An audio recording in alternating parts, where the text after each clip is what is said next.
Before we begin, there is something deeply important you do not need to do. You do not need to understand what you are about to hear. You do not need to remember it, analyze it, agree with it, or turn it into something useful later. You do not need to learn anything tonight. This is not a lesson. It is not a teaching. It is not a path you must walk correctly. It is simply a space where nothing is being asked of you. You do not need to become calmer. You do not need to heal. You do not need to awaken, improve, fix, or transform yourself in any way. For this moment, you are allowed to stop trying. If you are listening right now, there is a strong chance you are tired. Not just physically tired, but tired in a deeper, quieter way that does not always have a name. The kind of tired that comes from always holding yourself together, from always monitoring your thoughts, your emotions, your reactions, from trying to live well, be kind, stay functional, and not fall apart in a world that never truly rests. You may be tired of trying to be peaceful, tired of trying to be mindful, tired of trying to let go while secretly wondering why letting go feels so hard. Many people carry this exhaustion silently. They do not talk about it. They just keep going. They listen to more advice. They read more books. They practice more techniques. They hope that one day something will finally click. And underneath all of that effort is a quiet belief. That peace is something you must earn. That rest comes later. That ease is the reward at the end of enough effort. But what if that belief itself is part of what is wearing you down? What if peace was never meant to be achieved? What if it was never supposed to be reached after fixing yourself or becoming someone else? What if peace is not something you arrive at, but something you notice when you stop running past it? Tonight is not about adding anything to your life. It is about allowing something to fall away. Listening here is not an act of effort. It is an act of permission. Permission to soften. Permission to loosen the grip. Permission to stop performing. Even internally, you do not need to hold yourself in a certain way here. You do not need to have the right posture, the right mindset, or the right intention. There is no correct way to listen. If your mind wanders, that is okay. If you feel emotional, numb, restless, or distracted, that is okay. If you fall asleep, that is okay too. Nothing is being measured. This is a space without evaluation. You are not being observed. You are not being judged. You are not being asked to improve. You are allowed to arrive exactly as you are. Many people come to spaces like this because something inside them is asking for relief. Not answers, not solutions, just relief.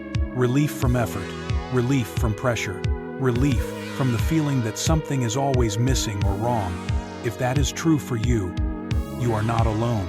There is a particular kind of pain that comes from trying to live a meaningful life while feeling constantly behind yourself, always catching up, always preparing, always thinking that peace is somewhere just ahead. This pain does not mean you are doing something wrong. It means you are human.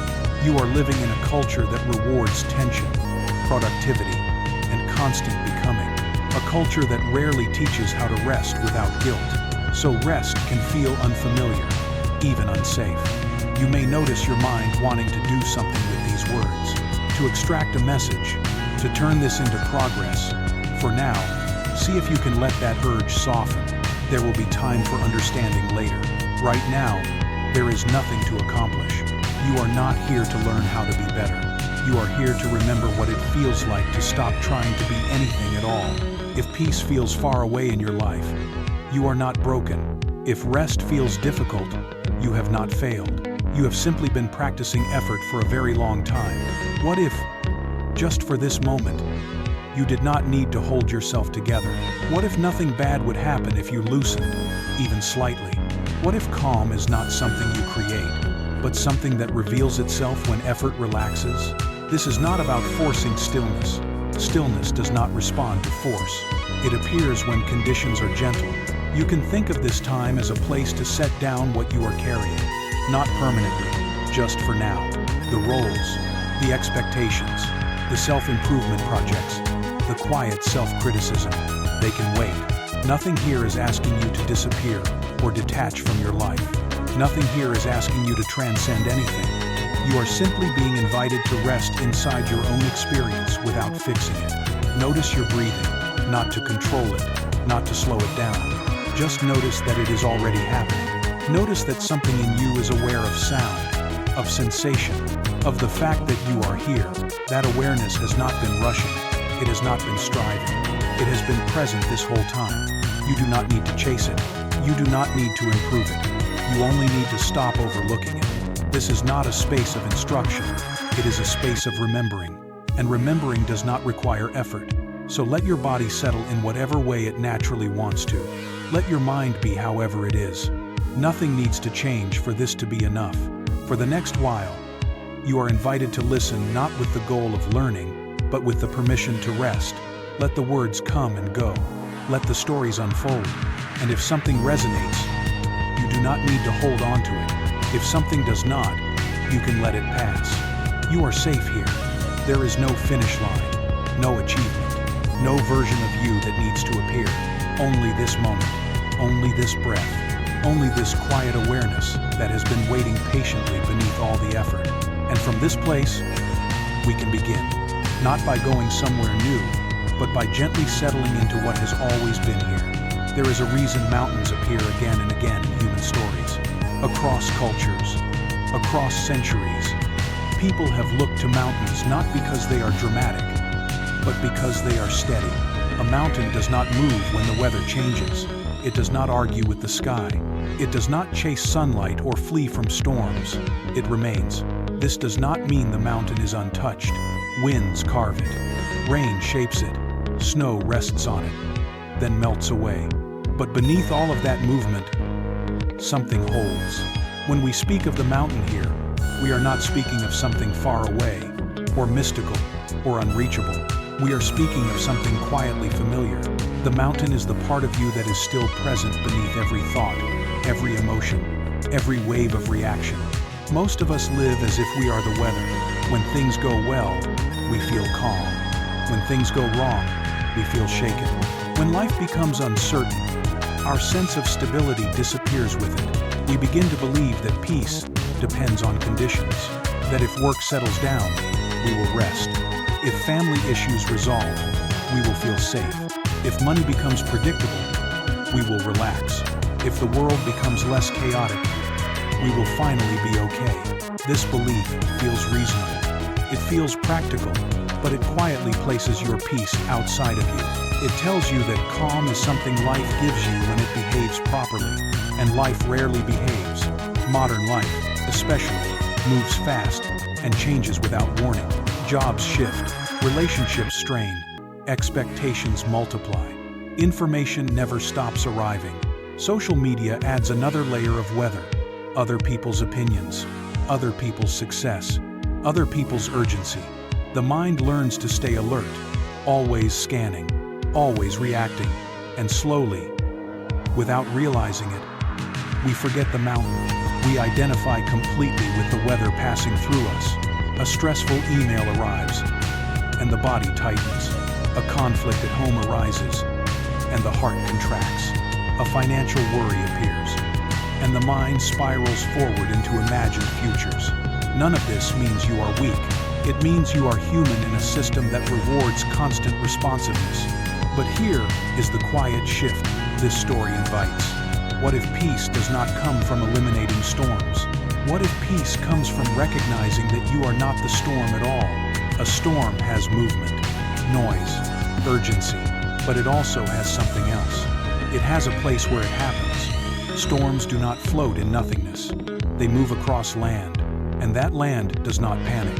The mountain does not need to stop the storm in order to remain a mountain. In the same way, you do not need your thoughts to disappear in order to be at peace.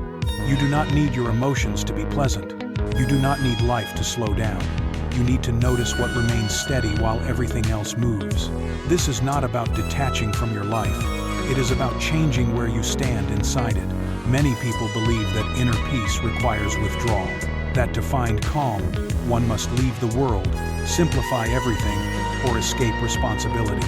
But the mountain does not leave the valley. It stands right where it is. You do not need to escape your job, your family, your obligations, or your modern life. You need to touch the part of you that is not shaken by them. Consider your work. Emails come, deadlines approach, expectations press in. The mind reacts as if every moment is urgent.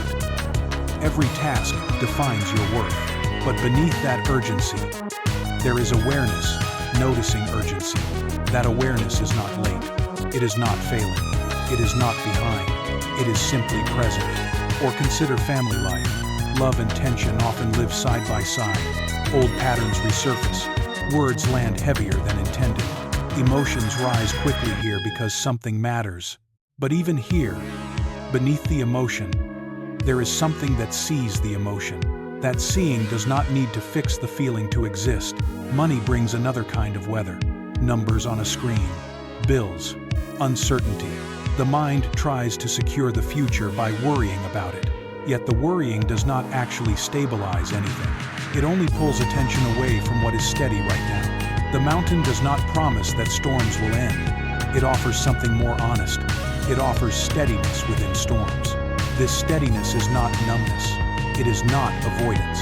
It is the ability to feel fully without being carried away completely, to respond without losing yourself, to move through life without constantly bracing for impact. The mountain inside you is not something you build. You do not strengthen it through effort. It is already there. It has been there during every difficult moment you have ever survived. Think back to a time when life felt overwhelming. Notice that you are still here. Something held. That something was not a solution. It was presence. Presence does not shout. It does not advertise itself. It waits quietly beneath the noise. Most of us overlook it because we are trained to value movement over stillness, achievement over being, reaction over awareness. Touching the mountain does not require silence or solitude. It requires a shift in attention. Instead of following every thought, notice the space where thoughts appear. Instead of becoming every emotion, notice the ground where emotions move. This is not a mental trick. It is a return. You are not being asked to believe anything new, only to notice what has always been true. When you feel anxious, see if you can notice that anxiety is happening within something larger. When you feel overwhelmed, see if there is an awareness that knows overwhelm. That awareness is not overwhelmed. It is wide enough to hold the experience. This is the mountain, and it does not care whether your life looks successful or messy. It does not judge how spiritual you are. It does not demand progress. It simply remains. You do not have to stay on the mountain forever. You will still think, feel, react, plan, and engage. The weather will continue, but now, you know where the ground is. And knowing that changes everything. Because peace no longer depends on the sky. It rests on the mountain beneath your feet. There is a story many of us carry without realizing it. A story that quietly shapes how we move through life. It sounds like this: when things settle down, then I will be at peace. If vetera, when this problem is solved, then I can rest. When I am less anxious, less tired, less confused, then calm will come. This story feels logical. It feels responsible. It feels mature. But it has a hidden cost. It turns peace into a destination that always lies ahead of you. And it turns your current life into something you must endure rather than inhabit. On this imagined path, obstacles are treated as interruptions, delays, mistakes, signs that you are off track. The mind learns to push forward, hoping to reach a smoother place. But here is the quiet truth this path invites you to see. The roughness is not blocking the way. It is the way. Every uneven stone, every steep climb, every unexpected turn is not a failure of the journey. It is the journey itself. Most of us were taught to associate difficulty with error. If something is hard, we assume we are doing it wrong. If we feel pain, confusion, or resistance, we think we need to fix something quickly. But life does not unfold as a straight road. It unfolds as a winding path that requires slowing down, adjusting, and paying attention. When the path is smooth, we tend to rush. We move on, autopilot. We stop feeling our steps. It is only when the ground becomes uneven that we look down, that we notice where we are placing our feet, that we become present. In this way, difficulty has a hidden function. It interrupts unconscious momentum.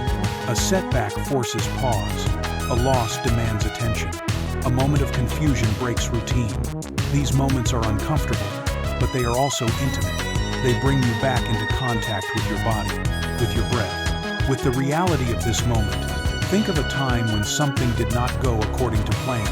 Perhaps your career stalled, a relationship shifted, your health changed, a certainty you relied on disappeared. In those moments, life likely felt unstable. But notice something else. Your attention probably became sharper, your sense of presence deeper, your awareness more immediate. You were not floating ahead into imagined futures. You were here. This does not mean pain is good or desirable. It means pain has an intelligence that is often misunderstood. Pain slows us down. It asks us to listen instead of rush, to feel instead of escape, to inhabit the body instead of living only in the head. Modern life teaches the opposite. It teaches speed, efficiency, optimization. It teaches us to bypass discomfort as quickly as possible. Scroll past it, numb it, distract from it. But the body does not process life at the speed of technology. The nervous system needs pauses. The heart needs space. The mind needs grounding. When the path becomes rough, the system naturally slows. And in that slowing, awareness has a chance to return. This is where a subtle shift can occur. Instead of asking, "How do I get past this?" you can ask, "What is this moment asking me to notice?" Instead of waiting for calm to arrive later, you can explore the possibility of calm now, even here. This does not mean pretending everything is fine. It means recognizing that calm is not the absence of difficulty. It is the presence of steadiness within difficulty. You can be uncertain and grounded at the same time. You can be grieving and present at the same time. You can be overwhelmed and aware at the same time. Awareness does not require ideal conditions. It only requires honesty. Many people resist this idea because they fear it means giving up on change. But presence does not cancel action. It changes the quality of action. When you are rushing to escape discomfort, your actions are driven by fear. When you are present with discomfort, your actions are informed by clarity. The path teaches this slowly. Each stumble invites humility. Each delay invites patience. Each wrong turn invites listening, not to punishment, but to guidance. The body often knows before the mind does that something needs attention. Tension accumulates, breath shortens, sleep becomes shallow. These are not failures. They are messages. They are signals asking for a different pace, a different way of being. When you ignore them, the path grows steeper. When you listen, it may still be rough, but it becomes meaningful. The idea that I will be peaceful when everything is resolved keeps peace permanently postponed. Life does not resolve itself once and for all. It changes form. So, if peace depends on resolution, peace remains fragile. But if peace depends on your relationship to experience, it becomes accessible. Right here, even now. This is not about liking the roughness. It is about meeting it without turning away. When you trip, notice the ground. When you are tired, notice the weight of your body. When you are confused, notice the space in which confusion appears. You are not behind. You are not late. You are on the path. And the path is shaping you not by smoothing itself, but by inviting you to walk it with awareness. Every difficulty invites embodiment. Instead of escaping into thought, you come back to sensation. Instead of controlling the future, you attend to the present. This is not regression. It is integration. The path teaches you to trust something deeper than plans. It teaches you to trust presence. Presence does not promise comfort. It offers contact. And contact is what allows life to move through you without breaking you. When you walk this way, obstacles lose their status as enemies. They become teachers of pace, teachers of humility, teachers of depth. You stop asking, "Why is this happening to me?" and begin asking, "How can I stay here without abandoning myself?" That question changes everything. Because now peace is no longer conditional. It is not waiting at the end of the road. It is walking with you, step by step, even when the road is uneven, unclear, and unfinished. There is a reason caves have always appeared in stories of transformation, not as places of escape, but as places of return. A cave is not open like the sky. It does not offer distraction. It does not entertain. It asks something simple, yet difficult: to stay. To enter a cave is to leave behind the noise of the outer world. Not by force, but by proximity. The deeper you go, the quieter it becomes. Not empty, quiet. This distinction matters. Many people believe silence is a void, a blank, an absence. But true silence is not empty. It is full of sensations that were previously drowned out, full of feelings that had no space to be felt, full of thoughts that were never allowed to finish themselves. This is why many people avoid their inner cave, not because there is nothing there, but because there is too much. Modern life rarely gives us permission to be alone with ourselves without a role to play. When we are with others, we perform. When we are working, we perform. Even when we rest, we often perform rest, scrolling, consuming, distracting, still doing. The cave offers no audience, no validation, no comparison. Inside the cave, there is nothing to distract you from yourself. And for many, that is uncomfortable. Because being alone with oneself means meeting thoughts that were postponed, feelings that were managed instead of felt, questions that were answered too quickly. The cave does not demand answers. It does not ask you to fix anything. It simply removes the masks. Outside, you are a parent, a worker, a partner, a problem solver. Inside the cave, those titles lose their grip. You are not needed to perform here. This is why the cave can feel unsettling at first. The mind may grow restless. The body may feel awkward. Old emotions may surface without warning. Nothing has gone wrong. This is what happens when the noise drops. Silence reveals what sound was covering. Many people mistake this for regression. They think, I was doing fine until I stopped. But stopping did not create these feelings. Stopping revealed them. The cave does not create darkness. It makes darkness visible. And visibility is the beginning of honesty. Inside the cave, time feels different. Moments stretch. There is no urgency. Without external cues, the nervous system begins to recalibrate. Breath deepens on its own. Muscles soften when they are no longer bracing. The body remembers something ancient, that it does not always need to be ready. In this space, you may notice how much of your life has been lived in response. Responding to expectations, responding to demands, responding to imagined judgments. The cave offers a rare invitation to exist without responding. This does not mean ignoring the world. It means letting the self rest from constant defense. Here, you do not need to explain yourself. You do not need to justify your choices or your pace. You do not need to be interesting, productive, or healed. You only need to be present. This presence is not dramatic. It is quiet, subtle, and deeply grounding. As you stay in the cave, layers begin to fall away, not forcefully, naturally. The layer of being competent, the layer of being strong, the layer of being okay. Underneath these layers is something simpler, something unguarded. This is often where fear appears. Not fear of danger, but fear of exposure. What if I see something I cannot unsee? What if I realize I am not who I thought I was? What if I feel sadness I have been avoiding? These fears are understandable, but the cave is not a trap. It is a container. It holds without judging. Nothing that arises here is asking to overwhelm you. It is asking to be acknowledged. Impressions that were never processed. Grief that was postponed. Longings that were silenced. The cave does not demand that you act on them, only that you allow them to exist. This allowance is what makes the space sacred. Not because it is pure, but because it is honest. Sacred does not mean pleasant, it means real. Inside the cave, you may also encounter something else.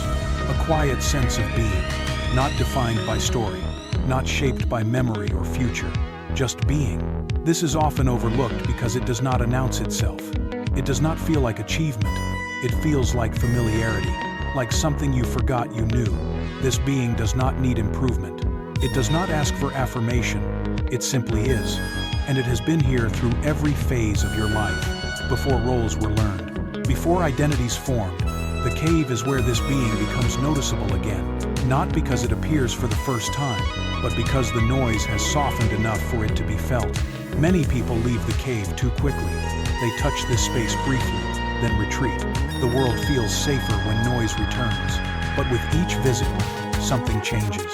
The cave becomes less threatening, the silence less heavy, the inner space less foreign. Over time, you realize the cave is not separate from life. It is beneath life. You carry it with you. You can touch it in small moments, between tasks, between words, between breaths. You do not need to live in the cave. You need to know it exists, because when life becomes loud again, as it will, you remember where to return, not to escape, but to remove the armor. The cave is where the performance ends, where you are no longer managing how you appear, where you meet yourself without commentary. This meeting is not meant to change you. It is meant to let you be. And from this being, a different way of living slowly emerges, not forced, not planned, rooted, quiet. True, there is a quiet misunderstanding that runs deep in modern life, a belief so familiar that it rarely gets questioned. It says that to survive, you must be strong, and strength, as it is often imagined, means holding firm, resisting, pushing through, and never bending. This belief is rewarded early. We are praised for endurance, for toughness, for pushing past limits. We learn to clench our jaw, brace our body, and tell ourselves to keep going. At first, this seems effective. It helps us meet deadlines, carry responsibilities, stay functional under pressure. But over time, this kind of strength has a cost. The body tightens and forgets how to release. The nervous system stays alert even when danger has passed. The mind learns to equate control with safety, and slowly, exhaustion becomes normal. The bamboo offers a different image of strength. When the storm comes, bamboo does not stand rigid, it bends. Not because it is weak, but because it understands something essential. Rigidity breaks, flexibility survives. This is not poetic metaphor alone. It is practical wisdom. Bamboo has deep roots. That is why it can bend without losing itself. Softness, in this sense, is not the absence of structure. It is structure that knows how to move. Many people confuse softness with collapse. They fear that if they stop bracing, everything will fall apart. That if they soften, they will lose control, direction, or identity. So they keep holding. They hold their breath without noticing. They hold their emotions in check. They hold themselves to impossible standards. They become strong in appearance, but brittle inside. This brittleness shows up quietly, in chronic tension, in irritability, in the feeling of being constantly on. In relationships, this hardness becomes distance. In work, it becomes burnout. In the inner life, it becomes self-betrayal. Because to stay rigid, you must ignore signals. You ignore fatigue. You ignore sadness. You ignore the need to slow down. You override yourself. The bamboo does not override itself. When the wind shifts, it shifts too. When the weight increases, it lowers. But it never uproots itself to please the storm. This is the balance many of us are missing. We either resist life entirely, or we surrender in ways that abandon our own needs. True flexibility lives between these extremes. It means responding without losing your center. It means adjusting without erasing yourself. To live like bamboo is to listen. Listen to the body when it tightens. Listen to emotion when it signals overload. Listen to the moment when it asks for a different pace. This listening is not weakness. It is intelligence. Modern culture often equates adaptability with productivity. Be flexible so you can do more. Be open so you can handle more. Be resilient so nothing stops you.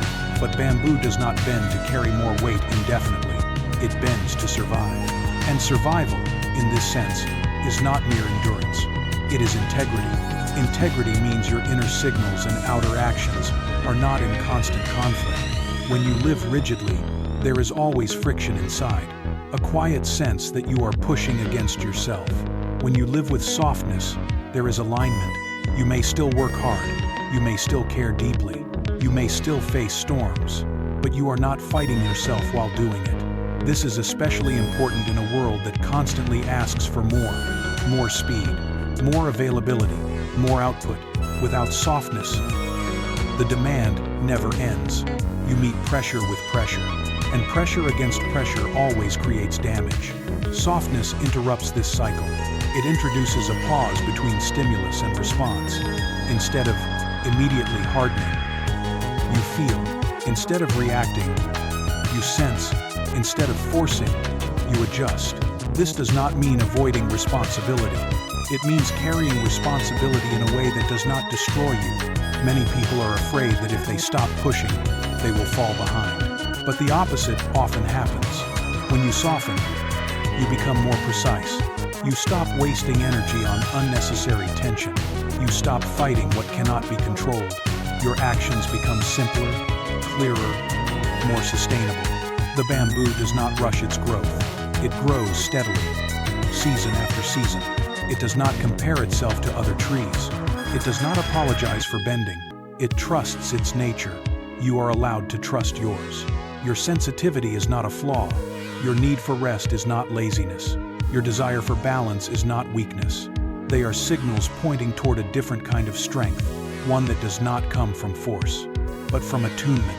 Living this way requires unlearning the belief that worth comes from strain, unlearning the habit of self-pressure, unlearning the idea that being soft means being unsafe. It takes time. At first, softness may feel uncomfortable. You may notice emotions you have been holding back. You may feel vulnerable without your usual armor. This is natural. Armor feels safe until you realize how heavy it is. The bamboo teaches us that safety does not come from rigidity. It comes from rootedness, knowing who you are beneath roles and expectations, knowing your limits and honoring them, knowing when to bend and when to stand. You do not need to announce this way of living. You simply live it. And over time, you notice something subtle but profound. You are still here, still standing, still engaged with life, but less exhausted, more spacious, more yourself. This is the strength of softness, not the strength to dominate life, but the strength to move with it, without disappearing. There is a belief many people carry quietly, almost unconsciously, a belief that shapes how they postpone their own happiness.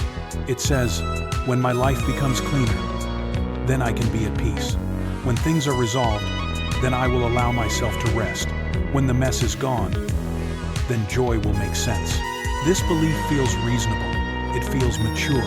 It feels responsible, but it has a subtle cruelty. It teaches you to withhold happiness from yourself until life meets certain conditions.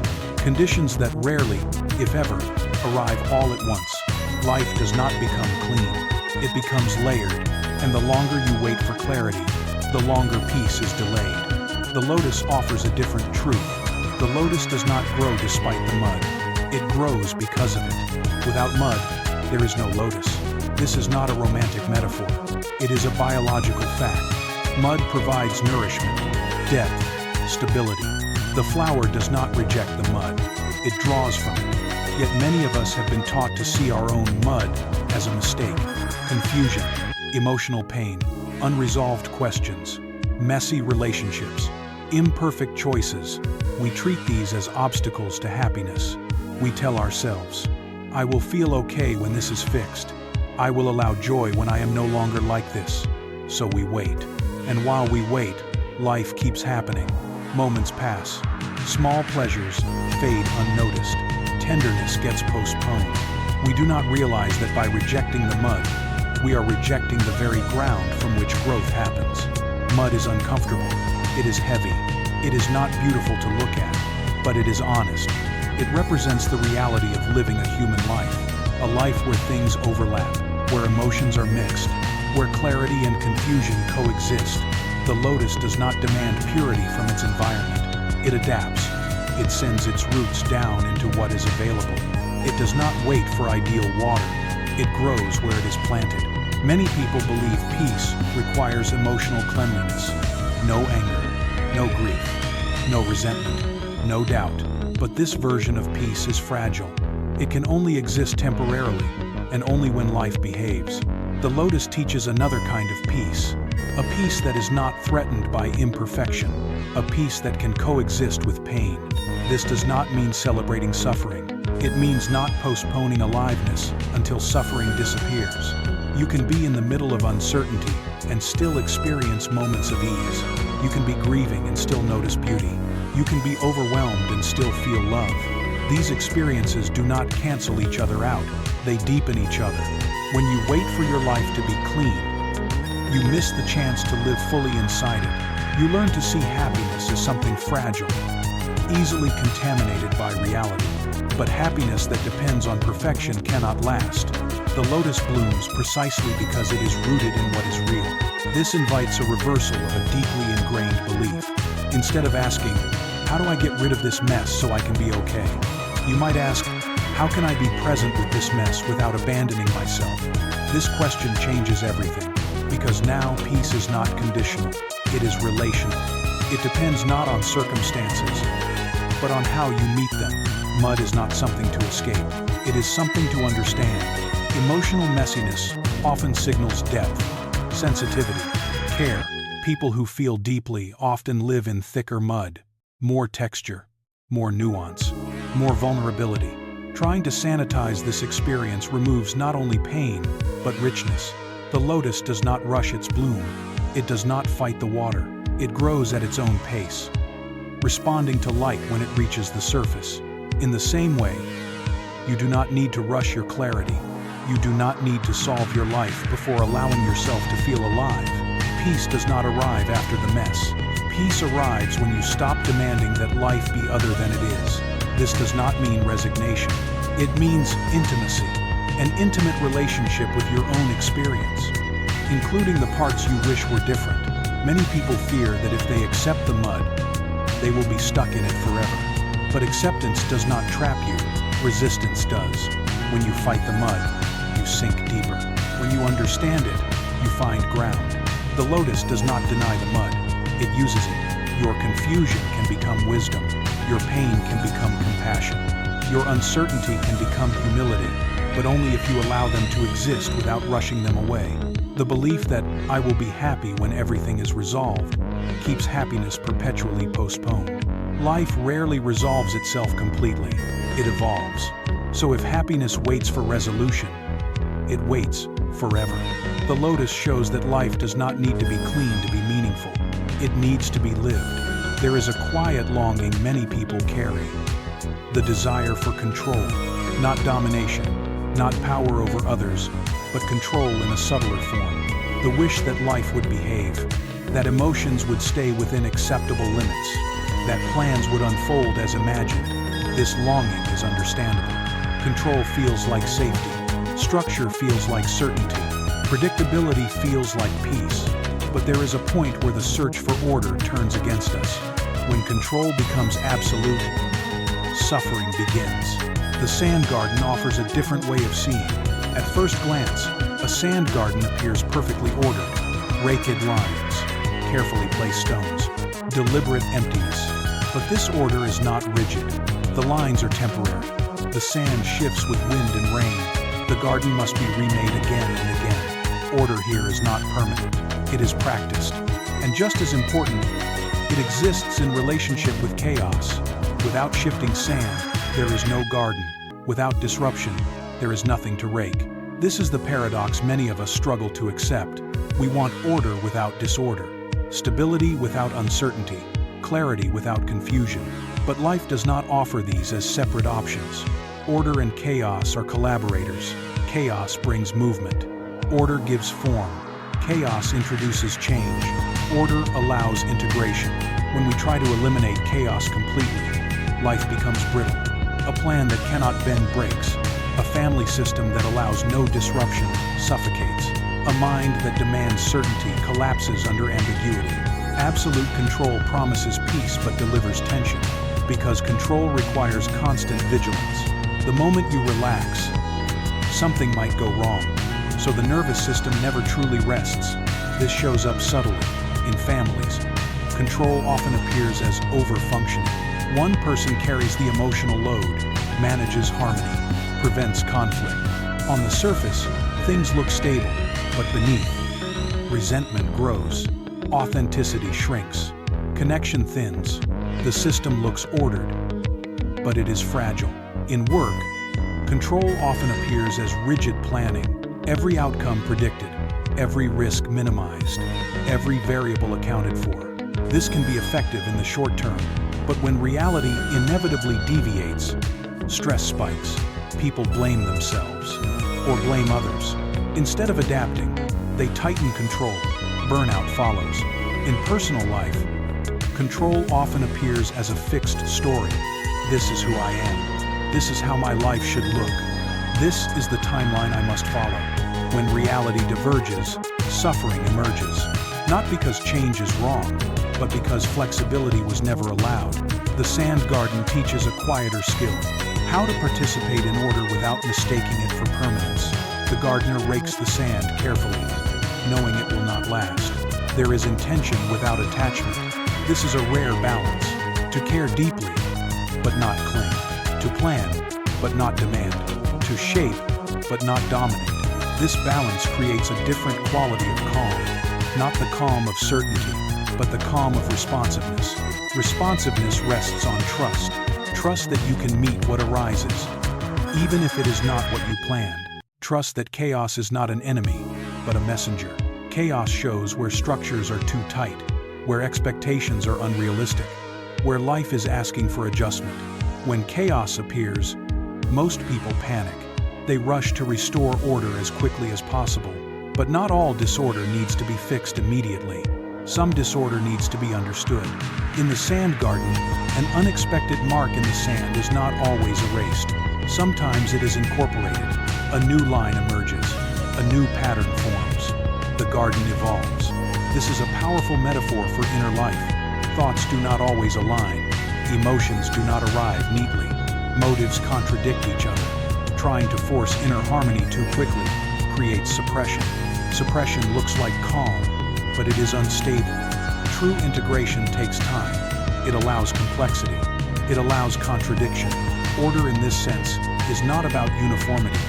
It is about coherence. Coherence means parts can differ without fighting each other. This applies deeply to families. Healthy families are not conflict-free. They are flexible. They allow disagreement without collapse. They allow change without rejection. Rules exist, but they can evolve. Roles exist, but they are not prisons. In work, coherence looks like clear direction with adaptive methods. Goals remain, but paths shift. Feedback is welcomed, not feared. Mistakes inform learning instead of triggering blame. In a life plan, coherence looks like values guiding decisions, not rigid milestones. You know what matters, but you allow how it unfolds to change. This reduces anxiety dramatically, because anxiety often comes not from chaos itself, but from the belief that chaos must not exist. When you accept that disorder is part of the process, the nervous system relaxes. You stop fighting reality. This does not mean becoming passive. It means becoming skillful. The sand garden is not abandoned to randomness. It is tended, but the tending is gentle, patient, repeated. Every day, the gardener returns, not to achieve a final version, but to participate in an ongoing process.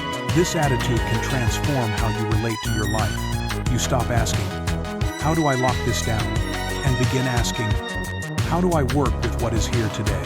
This question invites presence. It brings you into collaboration with life instead of opposition. Order without humility becomes control. Chaos without care becomes destruction. But together, they create movement that is alive. The sand garden stands as a reminder. Peace does not come from freezing life into place. It comes from learning how to engage with change without fear. There is a very common misunderstanding about stillness.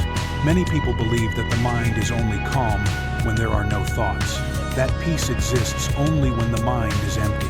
That stillness means the absence of movement inside. From this misunderstanding, a quiet inner battle begins. People sit down, close their eyes, and immediately start fighting themselves. A thought appears, they try to push it away. A memory arises, irritation follows. Anxiety stirs. Self-judgment comes in quickly. I'm not calm yet. I'm doing this wrong. I still can't be still. Many people leave moments of silence feeling defeated, not because they failed to find stillness, but because they tried to turn stillness into immobility. A river is not immobile, yet a river is still. This distinction matters deeply. A river may flow fast. It may carry waves, currents, and whirlpools. It may crash against rocks with great force. And yet, beneath all that movement, there is a steady depth, a consistent direction, a quiet strength carrying everything forward. Stillness does not live on the surface. Stillness lives in the depth. The human mind works the same way. Thoughts are the surface of the water. Emotions are the ripples. Memories, worries, and plans are small waves passing through, but beneath them, there is always something else. A layer that does not need to think in order to exist. A presence that simply knows, I am here. The problem is not that your mind moves. The problem is believing that you are only what moves. When you fully identify with your thoughts, every thought becomes a command. Every worry feels like a threat. Every emotion becomes me. And exhaustion follows. Not because your mind is doing too much, but because you are carrying every thought as if there were nowhere to set it down. A river does not try to stop its waves. It does not argue with the water. It does not ask, why am I still flowing? Why am I not calm yet? It simply is what it is. When we say, the mind can move while the ground remains still, this is not a comforting idea. It is an experience you can notice directly. Right now, as you listen to these words, there may still be thoughts moving through your mind. You may be remembering something unfinished. You may be thinking about tomorrow. You may even be wondering, am I understanding this correctly? But notice something subtle. There is something that knows these thoughts are happening. That knowing does not argue. It does not correct. It does not try to remove anything. It simply notices. Thoughts are like ripples on water. They appear, they spread, they fade. You do not need to chase them away. You only need to stop jumping into the water to swim with them. Many people feel exhausted because they are constantly swimming in their thoughts. Each thought appears, and they follow it, analyze it, judge it, try to fix it. Eventually, they become tired and ask, why can't I find peace? But they have never stepped onto the riverbank. Seeing thoughts as ripples does not mean indifference. It is not avoidance. It is simply a change in position, from being carried by the current to observing the flow. You do not need to tell your thoughts, go away. You do not need to invite them to stay. You allow them to be what they are. A thought arises. A thought passes. If you do not grab it, it leaves on its own. If you hold on to it, it pulls another thought with it. The still river teaches something essential. Stillness is not a state you must maintain. Stillness is a nature that does not need protection. You do not need to police your mind. You do not need to control every mental movement. You do not need to win an inner battle. You only need to recognize that you are not each individual wave. You are the wider flow. Many people ask, what should I do when there are too many thoughts? The answer is surprisingly simple. You do not need to add anything. You only need to stop doing one familiar thing. Stop reacting immediately. When a thought appears, do not instantly believe it. Do not fight it. Do not run after it. Stay for one breath. In that single breath, allow the thought to exist. Like watching a leaf float down a river. You do not pull it out. You do not push it away. You watch. This sounds simple, but it touches a deep fear. The fear that says, if I don't control my thoughts, everything will fall apart. But look at the river. When you do not block the water, the river does not become more chaotic. It simply continues flowing as it always has. The mind is the same. Most inner chaos does not come from thoughts themselves, but from the fight against them. When the fight ends, thoughts may still appear, but they no longer strike you the same way. This difference matters. Many people are tired not because life is too demanding, but because their inner world has never been allowed to rest. Always processing, always fixing, always trying to be okay. The still river allows movement. It allows rain. It allows sediment. It allows cloudy water in certain places, yet it never loses its direction. You do not need to wait until your mind is completely quiet to allow yourself to feel at ease. You can feel ease even while thoughts are moving, just as the sky does not lose its vastness because clouds are passing through. If there is one essential message in this part, It is this: do not try to reach stillness. Notice that stillness is already here, even when you are tired, even when you feel confused, even when you do not fully understand. This recognition is not dramatic, it is not explosive, it is not special, it is ordinary. Like suddenly realizing you are sitting, you are breathing, you are present. And in that moment, even as thoughts continue to pass, there is a deep, steady ground. That ground does not need protection. It does not need improvement. It does not need perfection. It only needs you not to forget it. The river keeps flowing, but you are no longer drowning in it. You stand far enough back to see the movement clearly while still remaining part of life. That is stillness, not immobility, but not being carried away. There is something rarely said clearly. Most human suffering does not come from the problem itself, but from the distance between us and that problem. Not because the issue is too big, but because we are standing too close. When we stand too close, everything feels enormous. A small comment becomes a wound. A minor mistake becomes a failure. A passing worry turns into lasting fear. At that distance, we lose the context and see only the detail. We lose the flow and feel only the impact.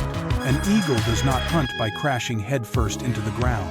It rises, not to escape, not out of fear, but because it needs distance from above. The prey is no longer a chaotic blur of movement. It becomes part of a wider landscape. The eagle does not lose focus by flying higher. It sees more clearly. This is a precise image of awakening. Awakening is not leaving life. It is not denying problems. It is not pretending that everything is fine. Awakening is stepping back far enough to see that a problem is not the whole of reality. When we are too close, we are pulled into the story. The story says, "This is serious. This defines who I am. If I don't fix this now, everything will collapse." At close range, the mind has no room to breathe. It reacts, it defends, it contracts. Not because we are weak, but because our vision has narrowed. The eagle does not reject the ground. It simply knows that, to see the whole, it must rise. Distance in awakening is not emotional coldness.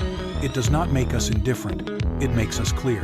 When you step back from a problem, the first thing that appears is not a solution, but relief. Not relief because the problem is gone, but relief because you are no longer pressed into a corner. Many people believe that stepping back means avoidance, but look closely. Avoidance is turning away, refusing to look, acting as if something is not there. Stepping back in awakening means changing perspective without abandoning the object. You still see the problem, you just don't press your face against it. Like viewing a painting. If you place your eye inches from one corner, you see only color and confusion. Only when you step back does the image appear. Life works the same way. When you stand too close to a difficult period, you believe it is your entire life. When you stand too close to a mistake, you believe it defines you. When you stand too close to fear, you believe it is the truth.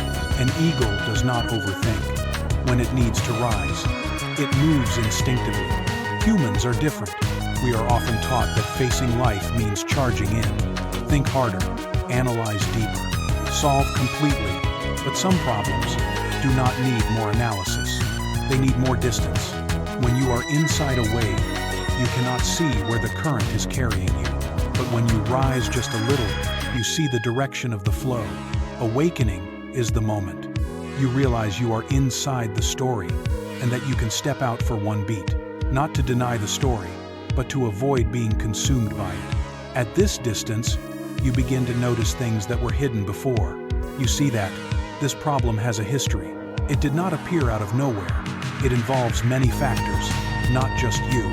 You also begin to see that you are not the only one carrying it. The sense of self softens because it no longer has to hold everything alone. This is why advice rarely helps when someone is deeply overwhelmed. Not because they refuse to listen, but because they are standing too close to receive another viewpoint. Awakening does not come from advice. It comes from space.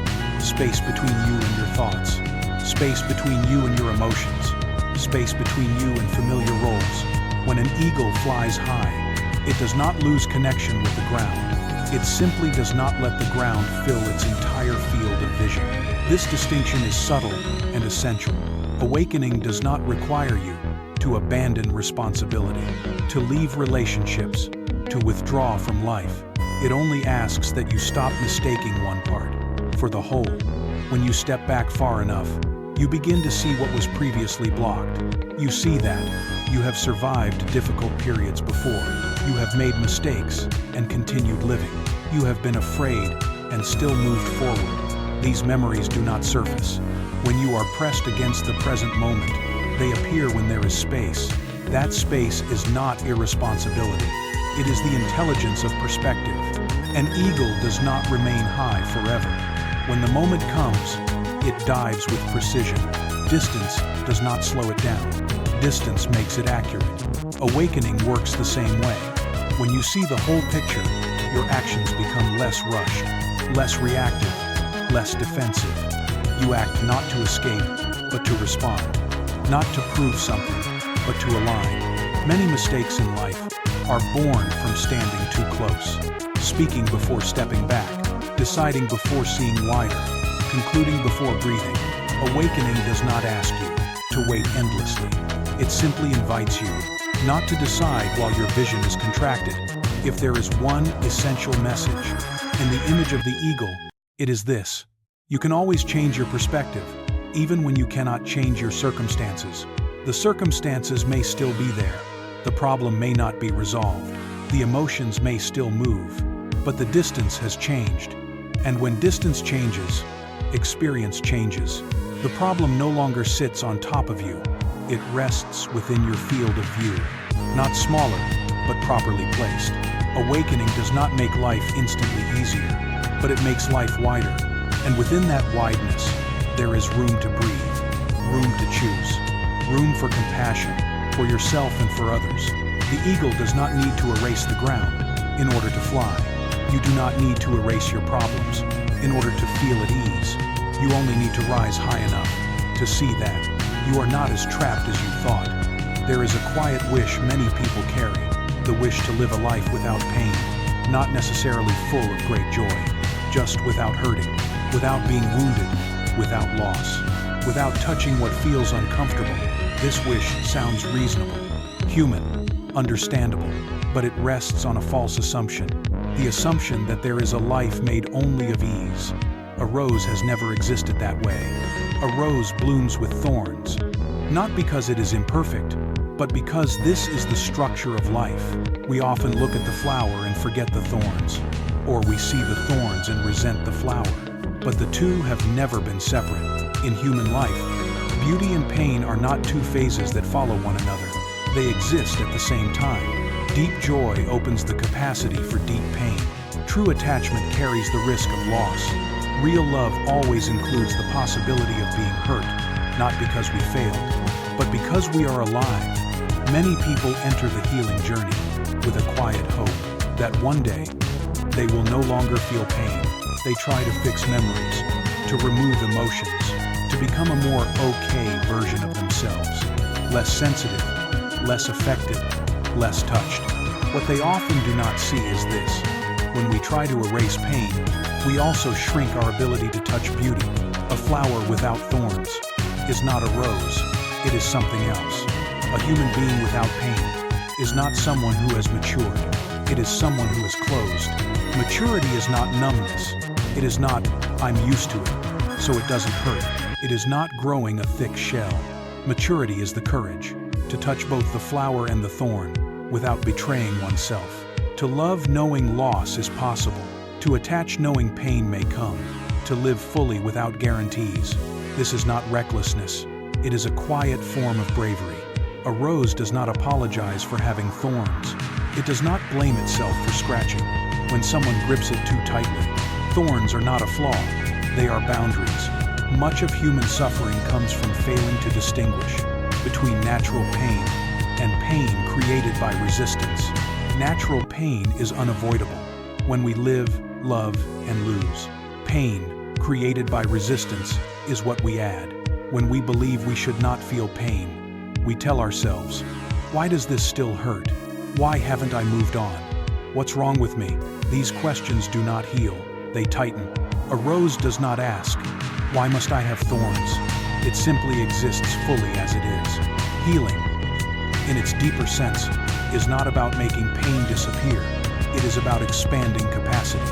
So pain has somewhere to exist, without taking over who we are. Like a room. If the room is small, even one chair makes it feel crowded. If the room is spacious, the chair is still there, but it no longer blocks movement. When our inner capacity is narrow, even a small sadness can feel suffocating. When capacity expands, sadness is still sadness, but we are no longer identical to it. Many people fear expanding their capacity because they believe they will feel more pain, but the opposite is often true. Pain does not increase when it is allowed. Pain increases when we contract, like gripping a thorn tightly. The tighter the grip, the deeper the wound. When the hand softens, the thorn is still there, but it no longer pierces as deeply. The rose teaches a subtle lesson. You do not need to remove the thorns in order to appreciate the flower. You only need to touch with presence instead of with grasping. In life, this means you can feel sadness without sinking into it. You can feel pain without condemning yourself. You can feel disappointment without turning it into failure. This is not a mental technique. It is a capacity of the heart. When it stops fighting itself. Some people appear very strong on the outside, yet their inner capacity is small. They can handle work pressure, but collapse under rejection. They can carry great responsibility, but shatter in personal loss. Not because they are weak, but because they were taught to avoid pain rather than stay with it. A rose does not avoid winter. It passes through it. There are seasons when the rose does not bloom. Only stem and thorn remain. But this does not mean beauty has disappeared. Beauty is not limited to the moment of bloom. It exists in the entire cycle. Human life is the same. There are seasons when you are not okay, not bright, not light. Yet you are still living truthfully. You do not need to turn pain into meaning immediately. You do not need to extract lessons right away. You only need not to abandon yourself. While pain is present, a rose does not rush to bloom, to prove anything. It blooms when conditions allow, and when it does not bloom, it is still itself. One of the greatest misunderstandings in the healing journey is this: the belief that healing is a state to be achieved. Healing is not a destination. It is the way we relate to what is present. Today there may be pain. Tomorrow, a little more ease. Then pain again, at a different layer. What changes is not the presence of pain, but our relationship to it. A rose does not negotiate with its thorns. It does not try to remove them. It does not resist. It includes them. When you begin to include the painful parts of yourself, something unexpected happens. You become softer, but not weaker, more vulnerable, but not more fragile, more real, and therefore, more free. Beauty and pain walk together, not to punish us, but to keep life alive. A life without pain is also a life without depth. A rose does not ask for a life without thorns, and perhaps human beings do not need to ask for that either. We only need enough courage to touch, to feel, and to stay with ourselves through moments of ease and moments that sting. That is not weakness. That is maturity. There is a feeling that most human beings carry quietly, even if they rarely name it clearly. It is the feeling of not being enough, not good enough, not deep enough, not wise enough, not successful enough, not lovable enough, not peaceful enough. This feeling is not loud. It is not always painful, but it is constant. It lives like a background whisper beneath daily life. No matter what you achieve, no matter how far you go, it can still appear and say softly, not yet. It's still missing something.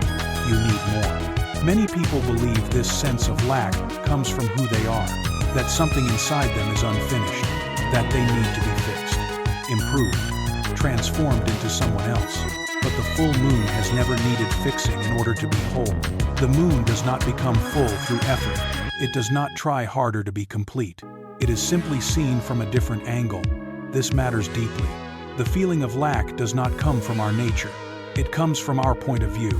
Just like the moon, when we see only a part, we call it incomplete. When we see the whole, we call it full. Yet the moon itself never changes its nature between those two views. Human beings are the same.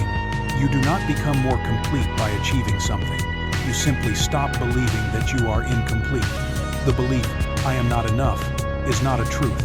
It is a learned story. From very early on, we are taught that we must become better, become successful, become valuable, become someone. No one teaches this with bad intentions, but it sinks in deeply. Over time, we learn to see ourselves as unfinished projects. There is always something to improve, something to fix, some distance between who I am and who I should be. That distance creates motivation, but it also creates exhaustion. Much of the tiredness in modern life does not come from work itself, but from the constant effort to outgrow oneself, always moving forward, always becoming better than yesterday, always upgrading. There is no resting place, but the moon has no second version. It does not need an upgrade to shine. The moon's light is not the light of effort. It is the light of reflection. It does not generate its own brilliance. It simply allows light to pass through. This opens a very deep understanding of human value. Your worth does not come from who you become. It comes from who you are.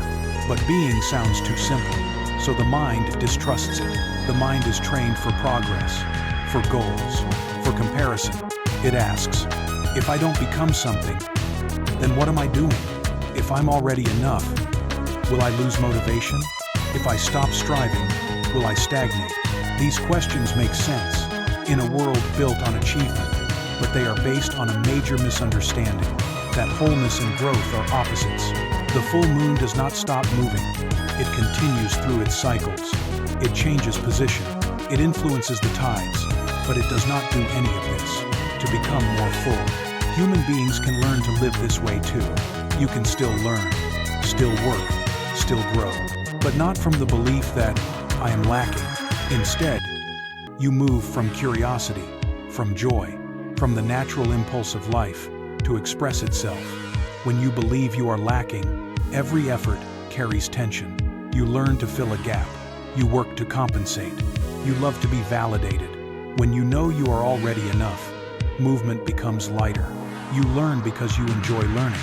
You work because it feels aligned. You love because you want to share. The difference is subtle, but it transforms the entire experience of living. Many people are afraid to let go of the belief that they must become someone because they fear emptiness. But the full moon is not empty when it is whole. It is simply not lacking. Letting go of the belief, I must become, does not mean abandoning dreams. It means you no longer hold your worth hostage to the future. You no longer say, I will be okay when I achieve this. I will be worthy when I become that. You begin here, in this body, in this breath, in this imperfect life. This does not create complacency. It creates grounded presence. When you are grounded, you do not need to prove yourself. You do not overdo. You do not compete. You do not tense up. You stop living to be seen. You start living because you are alive. Many inner conflicts arise because we stand in the present while judging ourselves through the eyes of the future. We criticize who we are based on a version of ourselves that does not yet exist. The moon does not judge itself for not being full every night, nor does it cling to pride. When it is complete, it simply occupies its place in each moment. If there is one gentle message this part wishes to whisper, it is this: you do not need to become enough in order to rest. You rest, and then you realize you were enough all along. The sense of wholeness does not arrive when you finish fixing yourself. It arrives when you stop treating yourself as a problem. You are not something to be solved. You are a reality to be lived. This does not stop your life. It removes resistance from it. And when resistance softens, energy returns. Not to strive harder, but to live more deeply. The full moon does not shine to earn recognition. It shines because that is how it exists in the night. Human beings are the same. When you stop being busy, trying to become someone, you begin to be here. And here, you notice something very quiet. Everything you have been searching for, was never outside of you, not because you are special, but because you were whole, long before you learned to doubt it. There is a very common misunderstanding about the meaning of life. Many people believe that meaning must be big, clear, powerful enough to pull them through every difficulty. They search for a reason to live, as if they are looking for a large fire, blazing, bright, lighting up the entire path. And when they cannot find it, they conclude that something is missing inside them. But a true flame does not need to be large. It only needs to stay lit. Meaning in life is not like fireworks. It is more like a small flame in the dark. When you care for it, it provides warmth. When you neglect it, it goes out quietly. And this is important. This flame does not burn on its own. It must be tended. Many people are tired not because life is too heavy, but because the flame inside them has slowly faded without their noticing. They still go to work. They still carry responsibilities. They still fulfill their roles. But inside, there is no warmth left. Not because they are weak, but because for too long, they have burned their fire for everyone else, for family, for work, for expectations, and they forgot to save a little warmth for themselves. Inner strength is not explosive motivation. It is not constant inspiration. It is not the feeling that you must do something extraordinary. It is far more modest than that. It is the reason you still get up in the morning, even after a difficult day. It is what allows you to remain kind when bitterness would be easier.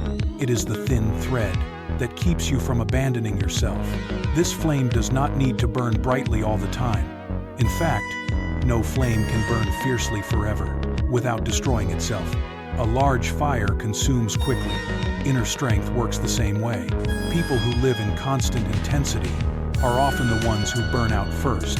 They survive on emotional highs, on bursts of effort, on dramatic pushes forward. When the intensity fades, they collapse deeply.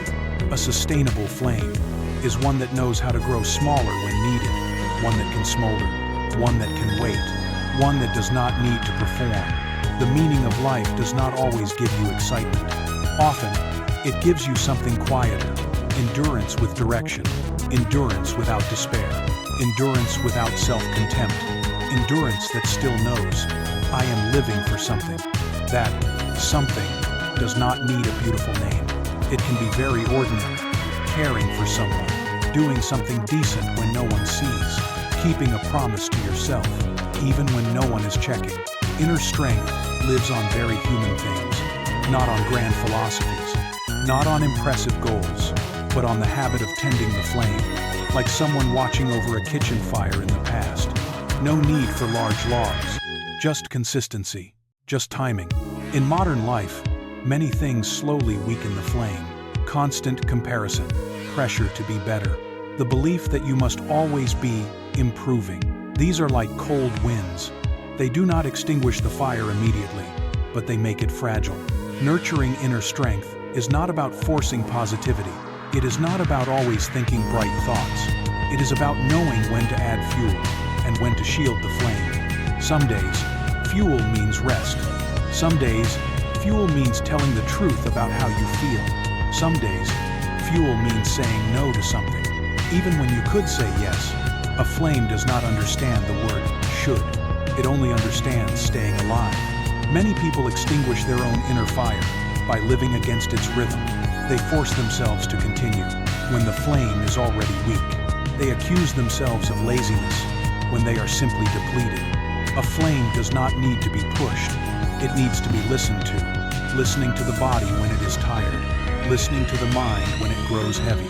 Listening to life when it asks you to slow down. Nurturing inner strength is not about becoming stronger than others. It is about being steady enough not to abandon yourself. There is a stage in life when many people no longer ask, "What do I want?" They only ask, "What do I have to do next?" That is often when the flame begins to fade, quietly, without drama, just a gradual coldness. Inner strength is restored when you allow yourself to care for yourself without guilt. Care is not indulgence. Care is not neglecting responsibility. Care is not abandoning yourself. It is asking, am I still warm enough today? If not, what small thing can I do to warm myself again? You do not need to change your entire life. You only need a small action at the right moment. An evening where you do not force yourself to be capable. A morning where you do not demand strength. A moment where you allow yourself to feel weak without self-contempt. Inner fire survives very well. In moments like these, it does not need you to become someone else. It only needs you to stay with yourself. There may be days when life does not feel meaningful, days that feel empty, blurred, but if the flame is still there, even as a small ember, you will not be lost. Not because you know the way, but because you are still warm. And when there is warmth, there is life. This flame does not offer grand answers. It simply helps you take the next step, close enough, real enough, enough for today. The meaning of life does not need to be strong like steel. It only needs to be tended, like a flame. It does not need to burn brightly forever. It only needs not to go out. And sometimes, the simple fact that you are still protecting a small flame in a life full of wind is already something deeply meaningful. There is something deeply difficult for human beings, not trying harder, not enduring more, but knowing when to stop. We are taught how to hold on, praised for perseverance, admired for never giving up, but almost no one teaches us how to let go in a healthy way. So many people hold on too long, to relationships that have run dry, to roles that no longer reflect who they are, to expectations that quietly exhaust the heart. And slowly, loyalty gets confused with self-betrayal. Letting go is not betrayal. Letting go is not failure. Letting go is not weakness. Letting go is recognizing that a cycle has completed. Look at a leaf. A leaf does not fall because it failed to stay green. It does not fall because it was not good enough. It does not fall because it didn't try hard enough. A leaf falls because its season is over. The tree does not resent the leaf. The leaf does not feel abandoned.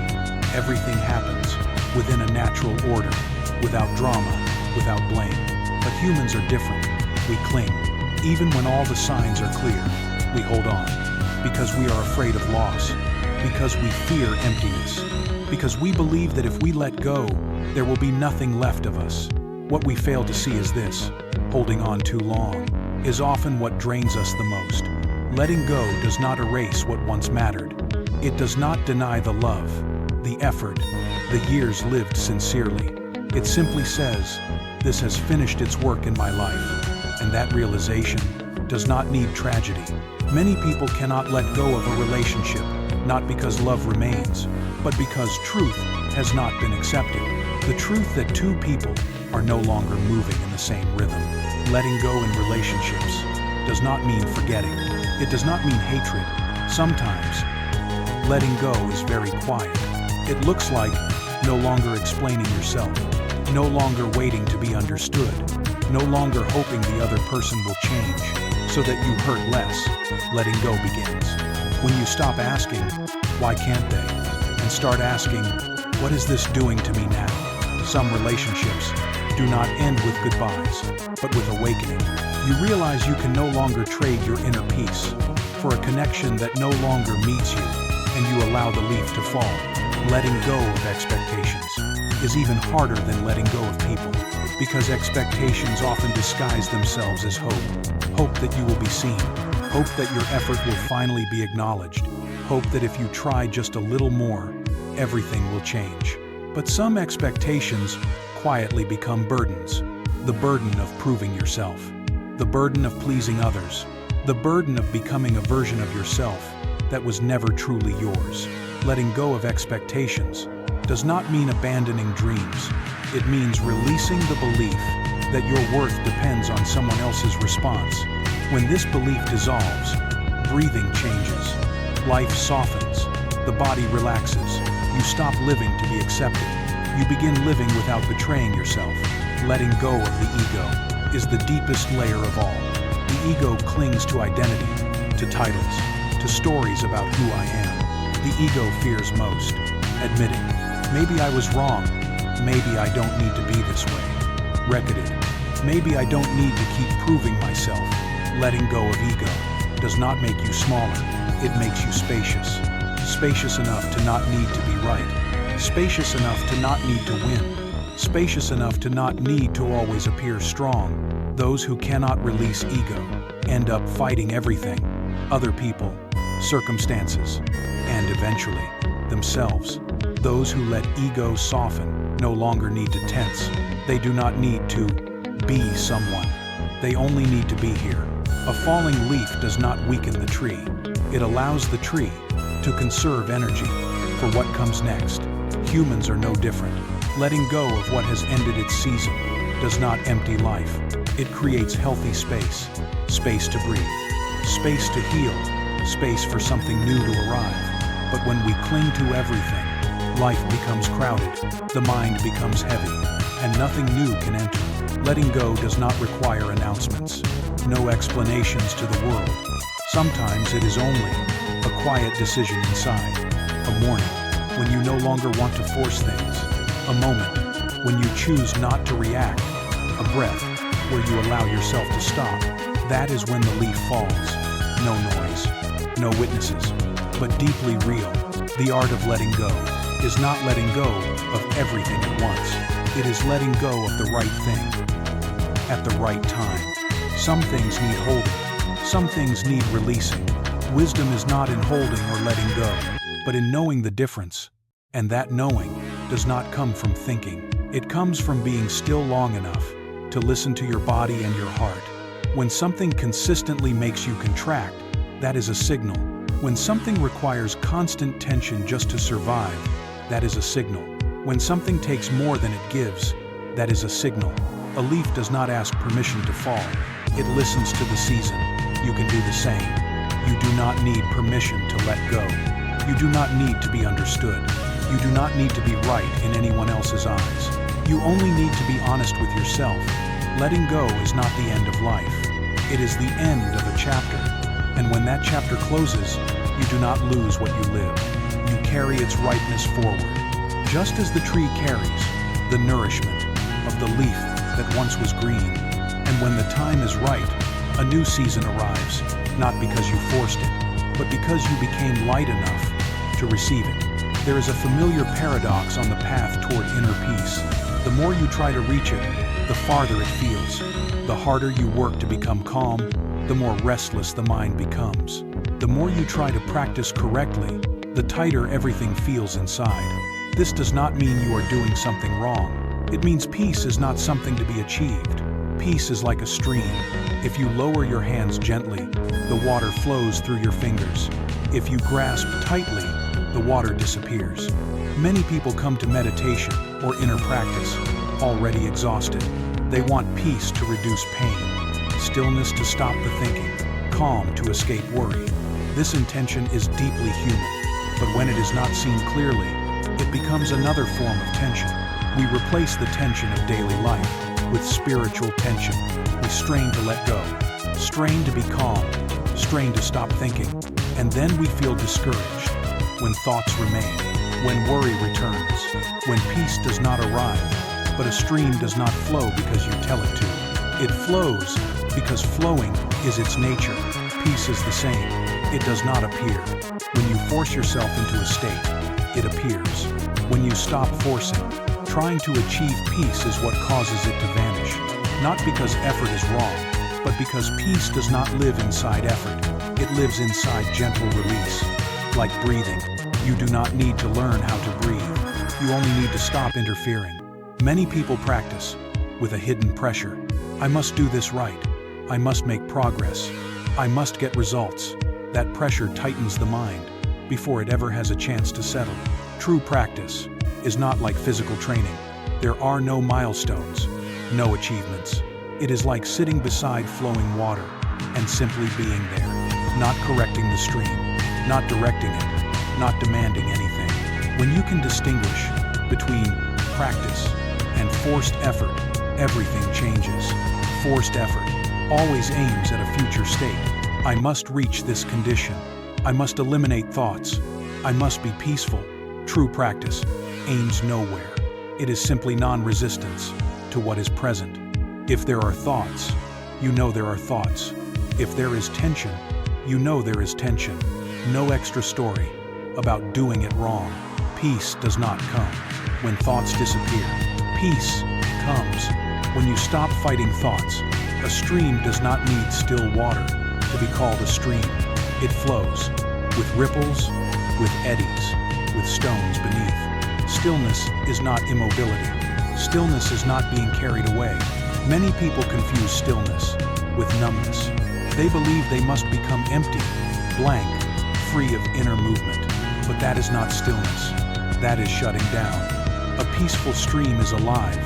It moves, but it does not struggle to prove anything.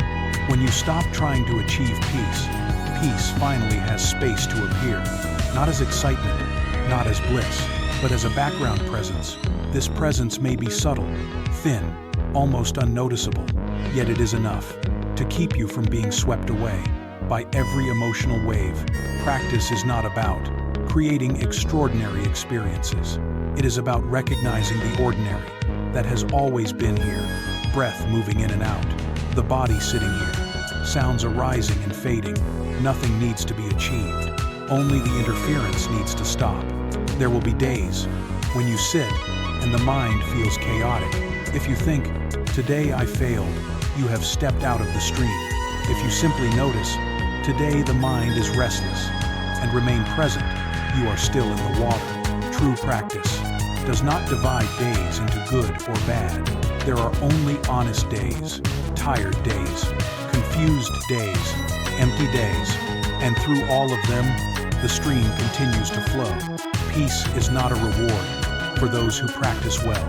It is what remains when we stop demanding, like mud settling. When the water is no longer stirred, you do not need to make the water clear. You only need to put the stick down. When the stick is set aside, the water settles naturally, not on a schedule, not by force, in its own time. This requires a very quiet kind of trust. Trust that you do not need to fix yourself in order to be at peace. Trust that beneath all effort, a stream has always been flowing. When you are tired, do not try to be calm. When you are anxious, do not try to be still. Simply stop adding more. Stop adding judgment. Stop adding goals. Stop comparing yourself to moments when you felt more peaceful. Peace is not ahead of you. It is right here when you stop straining to reach it. A stream does not ask when it will reach the ocean before it allows itself to flow. It flows because flowing is its nature. So do you. When you stop trying to achieve peace, peace becomes able to remain, not as a perfect state, but as a stable ground from which you can continue living without being swept away. And this requires no additional effort. Only this: lower your hands and let the water flow. Now, there is nothing left to understand. You don't need to remember any sentence. You don't need to hold on to any idea. You don't need to take anything with you. These words were not spoken to be carried forward. They were spoken to be set down. If anything remains, perhaps it is only a very quiet feeling that you don't need to go anywhere else. You were never lost. You never truly left. You only walked in long circles to return to a place that has always been here, like someone leaving home to search for home, like someone asking many questions and forgetting they were standing on the answer all along. You have tried enough. You have searched enough. You have understood enough. And now, nothing more is required. You don't need to become better. In this moment, you don't need to be calmer. You don't need to let go more skillfully. You don't need to be more awake. You only need to be here. Being here is not a destination. Being here is what happens when you stop standing up to go somewhere else. You don't need to adjust your breathing. You don't need to manage your thoughts. You don't need to empty anything. Everything can be exactly as it is. If there are still thoughts, that's okay. If there are still emotions, that's okay. If there is still tiredness, that's okay. There are no conditions for being home. Home is not a reward for doing things right. Home is the place where no one asks you to be different. Perhaps in your life, it has been a long time since you were allowed to rest in a space like this, always answering, always explaining, always holding yourself together so you wouldn't be wrong, even with yourself. So this quiet may feel unfamiliar. No demands, no tasks, no questions. only a soft presence, gently holding you. You don't need to understand why you feel this way. You don't need to name it, just let it be there. Like coming home after a long day, setting your bag down, not doing anything yet. Just sitting. You may close your eyes, or not. You may fall asleep, or not. There is no right or wrong. If sleep comes, let it come. If it doesn't, there is no need to push. Sleep is like peace. It arrives when you stop trying. If there are sounds around you, let them pass. Like rain on the roof. You don't need to listen. You don't need to avoid them. Just know that you are sheltered here. Because here, there is nothing to defend against. Nothing is demanding anything from you. No one is waiting for you to become someone else. You don't need to carry any philosophy out of this moment. Whatever was needed has already done its work. Whatever is not needed can stay behind. You don't need to remember which parts you passed through. The path no longer matters. Once you are home, if tomorrow you feel tense again, if you forget again, if you feel far away again, that does not mean you have lost anything. It only means you are living and you can return at any time. No ritual, no preparation, no conditions. Just one moment where you stop holding yourself tight. Home does not disappear. When you leave, home simply waits. Right now, if you want, you can soften a little more. Not to fall asleep faster, just to feel lighter. Let your body find the most comfortable position. Let your mind become vague. If it wants to, there is nothing you need to stay alert for. There is nothing you need to achieve. There is nothing you are missing. You don't need to take anything from here. Just know, very deeply, very quietly, you are home. And home does not ask you to do anything at all.